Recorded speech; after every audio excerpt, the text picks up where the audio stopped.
चुनाव लड़ा जाता है जीतने के लिए। हाँ। ये कैसा आर्ग्यूमेंट हुआ कि हम कह रहे हैं कि हम 400 पार करना चाहते हैं तो हम ऑटोक्रेट है। राजीव जी की 400 पार हो गई थी पर वो ऑटोक्रेट नहीं है। ये तो कोई आर्ग्यूमेंट नहीं हुआ। और इसीलिए जब प्रेम जी जैसे लोग जो वैसे विश्लेषक हैं और समझदार लोग हैं और वो ये कहते हैं कि देश में तो वन नेशन वन इलेक्शन नहीं था, तो 52 का चुनाव एक साथ कैसे हुआ, 57 का कैसे हुआ, 62 का कैसे हुआ, 67 का कैसे हुआ, कैसे हुए 4 चुनाव एक साथ। देश के संविधान निर्माताओं ने तय किया था कि सारे चुनाव एक साथ होंगे। एक बात वो नहीं अनुमान लगा पाए थे कि कांग्रेस पार्टी 15-20 सालों में ही ऐसा हो जाएगी कि 68 और 69 में विधानसभाओं की सरकार को गिरा देगी और तब ये सारा तंत्र बदल जाएगा। आज एक साथ अगर हम देश के सभी चुनावों को करते हैं, उनके फायदों पर आप बात करें तो समझ में आए, उसके नुकसानों पे बात करें तो समझ में आए। पर एक कमेटी ने 191 दिनों में शोध करके 18,000 पन्नों से ऊपर की रिपोर्ट देश की राष्ट्रपति को सौंपी और आपके नेता आकर के कह रहे हैं one nation no election, one nation no election. अरे ये हमारे देश की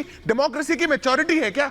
या हमारा कभी भी विपक्ष किसी तर्क पर आकर, तथ्यों पर आकर किसी चीज का विरोध कर सकता है? पर आज जो एक फैशन हो गया है, कोई भी चीज ले आओ, कोई भी कानून ले आओ, हमें उसका विरोध करना है। हम कहेंगे अरे ये तो ऐसा है वैसा है, तानाशाही हो गई, ये हो गई वो हो गई। अरे कोई फैक्ट पर बात करिए, कभी किसी के मेरिट डिमेरिट पर बात करिए तो बात समझ में आएगी। पर ये जो आपकी विफलता है, ये जो आपकी कमजोरी है, ये जो बौखलाहट है, ये आपको 400 पार तो छोड़िए 450 तक भी हम पहुंच जाएंगे क्योंकि आपकी हालत देखिए मैं एक चीज बता दूं कि असदुद्दीन ओवैसी ने भी एक हमला किया है। क्योंकि संजय मिश्रा जी भी आ गए, मैं किशोर जी आपके पास आऊंगी। जरा एक खबर बता दूं, असदुद्दीन ओवैसी ने क्या हमला किया है एक देश एक चुनाव पर।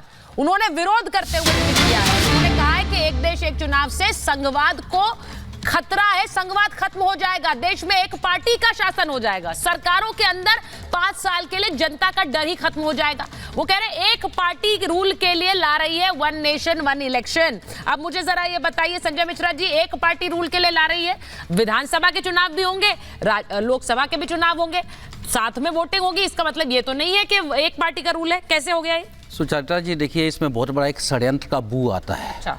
वो है क्या? यदि हम इत्मीनान से इस पे बात करें, ठीक है, तो देश की जनता को ये बताना होगा कि हम एक बार चुनाव करेंगे। जब हम देश का चुनाव के साथ साथ हम राज्यों का चुनाव करेंगे तो राज्यों के मुद्दों का क्या होगा, राज्य के अंदर जो उनकी अलग अलग जो उनकी मांगे हैं उसका क्या होगा। हम तो नेशन की मांग के साथ चले जाएंगे, हम तो ये कहेंगे कि भाई हमारे 45 सेना शहीद हुई है, उसके नाम पे वोट डाल दो। तो ये चीजें जो हो रही हैं कहीं ना कहीं, सुन लीजिए पहले बात को सर, मैं आप ये संघीय ढांचा पर एक आघात है, अटैक करने का एक प्रयास है और ये एक दिन का प्रयास नहीं है सुचेता जी। इसके लिए भारतीय जनता पार्टी बहुत दिन से प्लान बना करके बैठी हुई है और आरएसएस का ये जो प्लान है, जैसे ये सत्ता में मजबूत हैं, ये धीरे धीरे एक एक करके लाया जा रहा है। पहले देश के हिंदुओं को लुभाया जा रहा है उस तरह के मुद्दों पर काम करके, चाहे वो जो भी मुद्दा है। आप देखिए हिंदू और मुसलमान के मुद्दे पे बीजेपी ने खूब काम किया। अब ये क्यों किया, उसके आड़ में अब धीरे धीरे इस तरह के षड्यंत्र रचे जाएंगे। मैं ये पूछना चाहता हूँ आना और बड़े बहुमत के साथ आना, अगर कोई पार्टी कर पा रही है, आप क्यों नहीं कर पा रहे, ये आपको नहीं सोचना चाहिए? कोई बड़े बहुमत में नहीं है, इससे पहले की सरकारें इससे ज्यादा बहुमत में रही है। लेकिन मैं ये पूछता हूँ कि यदि एक साथ चुनाव होगा तो भारत की आकांक्षाओं को साकार करने में मदद मिलेगा। आज नरेंद्र मोदी जी क्यों नहीं साकार कर रहे हैं? सुन लीजिए। अरे सर आप 10 सेकंड बोलिएगा मेरे पास। उसी का जवाब लूंगी, उसी का जवाब लूंगी। वो कह रहे हैं कि इसलिए मैं कह रहा हूं, मेरे को बताइए। बोलिए। आप देश की जनता को, वोटर को मूर्ख मानते हैं क्या? आपने मान लिया कि इस देश में जो लोग रह रहे हैं वो मूर्ख हैं, वो अपने मुद्दों को नहीं तय कर पाएंगे। आज का उदाहरण है उड़ीसा में। सुनिए, हम देश के लोग हैं या नहीं? सुनिए हम देश के नहीं, आप क्या मानते हैं ये बताइए। नहीं सर, विरोधियों का क्या मानते हैं ये बताइए। आपको तो मैं बहुत बुद्धिमान मानता हूं। फिर तो कह दिया कि हम मान रहे हैं। उड़ीसा के अंदर, मैं आपको इसलिए बता रहा हूं, उड़ीसा के अंदर, अरे संजय जी बात तो सुनिए, तर्क पे बताइए क्या आकांक्षाओं पे बताइए, कैसे उड़ीसा के अंदर आज भी एक साथ लोकसभा और विधानसभा के चुनाव होते हैं। अभी 5-6 राज्यों में हो रहे हैं। उड़ीसा के अंदर लोकसभा में हमें ज्यादा सीटें आई, सरकार हमारी विधानसभा में नहीं बनी। वहां के मताधिकार का प्रयोग करने वाले नागरिकों ने तय कर लिया कि लोकसभा में हम इनको वोट देंगे, विधानसभा में हम इनको देंगे। आप क्यों मान रहे हैं कि देश की जनता मूर्ख है? आपने मान लिया अरे अगर एक साथ चुनाव होंगे तो कुछ नहीं सोचेंगे लोग, एक साथ वोट करेंगे। अरे ये कैसी मूर्खतापूर्ण बात हुई? या तो आप उनको मूर्ख मान रहे हैं या आप में स्वयं में कोई कमी है संजय जी, और मैं आप में कमी मान नहीं सकता। इसलिए मैं कहता हूं कि ये संविधान को खत्म करने की साजिश है जिसकी तरफ धीरे धीरे बीजेपी बढ़ रही है। मैं बता दो रहा हूं, आप धीरे धीरे जनता के अधिकारों को छीनने का प्रयास कर रहे हैं। ठीक है, मैं एक बार किशोर जी के पास जा रही हूँ, एक बार किशोर जी के पास जा रही हूँ। लाइन नहीं मार रहा हूँ ना। अच्छा, मैं एक बार किशोर जी के पास। किशोर जी, महाराष्ट्र के चुनाव आते हैं, लोकसभा में जब लोकसभा के चुनाव आते हैं उसके बाद महाराष्ट्र में चुनाव होते हैं, अब ये विधानसभाओं की भी सहमति होगी इसमें। ऐसा नहीं है कि इसको सिर्फ संसद के जरिए, विधानसभाओं की भी सहमति जरूरी है, उसके बाद ही ला सकते हैं। तो ये कैसे नरेंद्र मोदी ही प्रधानमंत्री रहे इसकी तरफ काम कर रही है बीजेपी? किशोर जी। नहीं देखो, मोदी जी के बारे में बताऊं तो वो जब 2014 में आए थे तब भी उन्होंने यही कहा था कि साल भर चुनाव होते हैं, 5 साल चुनाव होते रहते हैं, चुनावों पे खर्चा बहुत होता है और प्रशासनिक व्यवस्था भी पूरी की पूरी चुनावों में लगी रहती है। हाँ, तो one nation one time election, ये जो बात है ये सब पार्टियों ने इस पर सहमति बनाकर ही आएंगी। लेकिन मैं अभी बता रहा हूँ, जैसे सिद्धार्थ ने बताया, बहुत से राज्यों में अगर राष्ट्रीय चुनाव के साथ भी चुनाव लेते हैं तो राज्यों के चुनाव जनता अपने मर्जी से चुनती है। तो जनता के विवेक पे छोड़ना चाहिए। और रिपोर्ट जो आया है उस रिपोर्ट को सकारात्मक लेते हुए सब पार्टियां अपना अपना ओपिनियन रखेगी। लेकिन मोदी जी जब भी रहते हैं तो ऐसा लगता है कहीं तानाशाही तो आ नहीं रही। तो ये शंका है विपक्ष की, नहीं क्यों लगता है ऐसा आपको? दूर होनी चाहिए।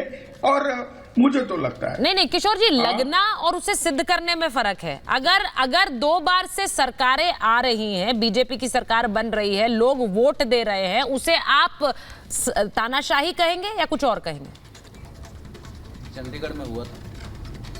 नहीं, मैं एक बात बताऊं तुमको। हाँ। बीजेपी के जितने भी वरिष्ठ नेता है वो मुझे कहते हैं कि मोदी जी का काम करने की पद्धति यह प्रजातांत्रिक नहीं है। ठीक है। वो आत्ममुग्धता में व्यस्त है, वो किसी जनता को नहीं करते। तो ये बात है। हाँ, सुचित्रा जी, बीजेपी में ही ये बात आती है और मोदी जी का काम करने का तरीका ऐसा है। लेकिन वो नहीं, मैं बता रहा हूं, चर्चा के लिए अभी तो खुला है। मैं मेरा ओपिनियन रख रहा हूं कि चुनाव एक साथ होना उचित है। बार बार चुनाव होने से देश का बहुत पैसा खर्च होता है और सारा देश हर दम चुनाव के मूड में रहता है, विकास के मूड में बहुत कम रहता है। कर मुझे भी लगता है कि देखिए, अब मैं इसी की बात कर रही थी, किशोर जी कह रहे हैं कि वन नेशन वन इलेक्शन में पैसे की बर्बादी कम होती है, हर समय देश चुनाव मोड में नहीं रहता। ये तो आप ही लोग कहते हैं कि भाई बीजेपी हर टाइम चुनाव मोड में रहती, तो आप लोगों को तो खुश होना चाहिए। अब यहां पर एक किशोर तिवारी ने कह दिया, थोड़ी देर पहले नेशनल कॉन्फ्रेंस ने कह दिया कि वन नेशन इलेक्शन के हम समर्थन में। मैं आपसे पूछ लेती हूँ प्रियंका जी, क्या पार्टी का स्टैंड क्या है, वन नेशन वन इलेक्शन या उसके खिलाफ? देखिए सुचारिता जी, सीधी सी बात ये मुद्दा है 30 करोड़ लोगों का या फिर एंटायर पॉलिटिकल साइंस डिग्री आपकी करती है, उस तरह से ये मुद्दा देश में एग्जिस्ट नहीं करता। और रही आगे की बात, तो आप कमेटी को थोड़ा ना, कमेटी कौन लोग हैं जो आधी आबादी है महिलाओं, जिस तरह से कुख्यात को छोड़ देने के लिए वैसे कमेटी की एक महिला नहीं है। कमेटी में 6 लोग में देश की आबादी में 65% युवाओं की हिस्सेदारी। कमेटी में कौन युवा है? 80 से 90 साल वाले लोग हैं भाई। तो आखिरी हैं वो देश के आने वाले 40 साल के भविष्य को तय करेंगे। और जिनको हो रही है ना, बड़ा दिल दुख रहा है, हमारे पैसे खर्च हो जाएंगे। तो 2019 का लोकसभा चुनाव याद दिला दो, पूरे विश्व। देखिए, मैं प्रियंका जी, आपकी ऑडियो क्लियर नहीं है, मैं आपकी बात सुन नहीं पा रही हूँ, उसको जरा दुरुस्त करा लेती हूँ फिर